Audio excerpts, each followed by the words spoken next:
कहा जाता है कि मनुष्य की इच्छा और उसके भीतर की सोच सबसे बड़ी शक्ति होती है। अगर हम किसी चीज को पूरे दिल से चाहें तो उसे प्राप्त कर सकते हैं। यह विचार केवल मेरा नहीं बल्कि कई महान व्यक्तित्वों का है। लेकिन यदि यह सत्य है तो फिर ऐसा क्यों होता है कि हम जो चाहते हैं वह हमें नहीं मिलता? कोई भी इंसान अपने जीवन में दुख नहीं चाहता, फिर भी दुखी क्यों रहता है? हर कोई समृद्धि और सफलता की चाहत रखता है, लेकिन फिर भी कई लोग इन चीजों को हासिल क्यों नहीं कर पाते? असल में सिर्फ इच्छा करने से कोई चीज नहीं मिलती। हमारे मन में जो विचार होते हैं वही हमारे जीवन को आकार देते हैं। इस कहानी से आपको यह समझ में आएगा कि किसी चीज को मन से कैसे चाहा जाए और आकर्षण के सिद्धांत, लॉ ऑफ अट्रैक्शन का सही तरीका क्या है। यह कहानी छोटी सी है, लेकिन इसका अर्थ बहुत गहरा है। एक व्यक्ति था जो लगातार दुखों का सामना कर रहा था। हर दिन उसे यही महसूस हो रहा था कि उसका जीवन निराशाजनक है और उसने महसूस किया कि वह कभी भी अपने दुखों से बाहर नहीं निकल सकता। उसने बहुत से तंत्र मंत्र, टोने टोटके आजमाए, विभिन्न गुरुओं के पास गया, लेकिन उसका जीवन पहले जैसा ही बना रहा। एक दिन उसके एक मित्र ने उसे एक ऐसे गुरु के पास भेजने का सुझाव दिया जो कोई भी दक्षिणा नहीं लेते थे। इस गुरु के बारे में सुनकर उसने सोचा कि शायद यह कोई सच्चे और सिद्ध गुरु होंगे।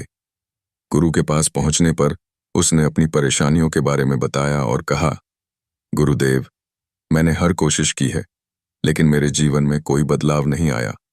कृपया मुझे कोई ऐसा उपाय बताइए जिससे मेरे जीवन में शांति और समृद्धि आ सके। गुरु ने उसे मुस्कुराते हुए कहा, बच्चा, मैं तुम्हें एक मंत्र दूंगा, लेकिन तुम्हें मुझे पूरी तरह से विश्वास करना होगा।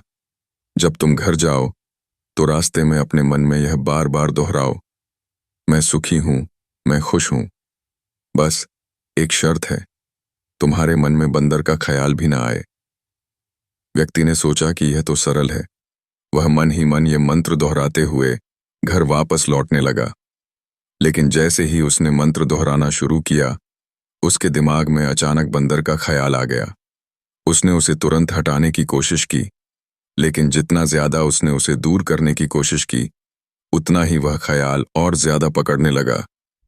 घर पहुंचते पहुंचते वह पूरी तरह से परेशान हो चुका था। उसने अपनी पत्नी से भी बंदर के बारे में मजाक में बात कर दी। अगले दिन वह फिर गुरु के पास गया और उनसे पूछा, गुरुदेव, क्या हो रहा है? जब से आपने मुझे यह मंत्र दिया है, तब से मुझे हर जगह बंदर ही बंदर नजर आ रहे हैं। गुरु मुस्कुराते हुए बोले, बच्चा, यही तुम्हारी समस्या का हल है। जब तुम किसी चीज से बचने की कोशिश करते हो तो वही चीज तुम्हारे जीवन में और ज्यादा प्रवेश कर जाती है। तुम जितना अधिक दुखों से मुक्ति की कोशिश करते हो, उतना ही वह तुम्हारे भीतर गहरे बैठते जाते हैं। गुरु ने उसे बताया कि अगर तुम दुखों से मुक्त होना चाहते हो तो सबसे पहले तुम्हें उनके बारे में सोचना छोड़ना होगा। जितना तुम दुखों के बारे में सोचते हो, वे उतने ही तुम्हारे मन में बस जाते हैं। पर अगर तुम अपनी सोच को खुशियों और समृद्धि पर केंद्रित करोगे तो तुम्हारे जीवन में वही चीजें आकर्षित होंगी। यह कहानी हमें यह सिखाती है कि हम जिस चीज से सबसे ज्यादा डरते हैं, वही चीज हमारे जीवन में सबसे अधिक होती है। यदि हम दुखों के बारे में सोचते रहेंगे तो वे हमारे जीवन का हिस्सा बन जाएंगे, लेकिन अगर हम खुशी और समृद्धि पर ध्यान देंगे तो वे हमारे जीवन में आने लगेंगी। इसलिए अपनी सोच को बदलना बहुत जरूरी है।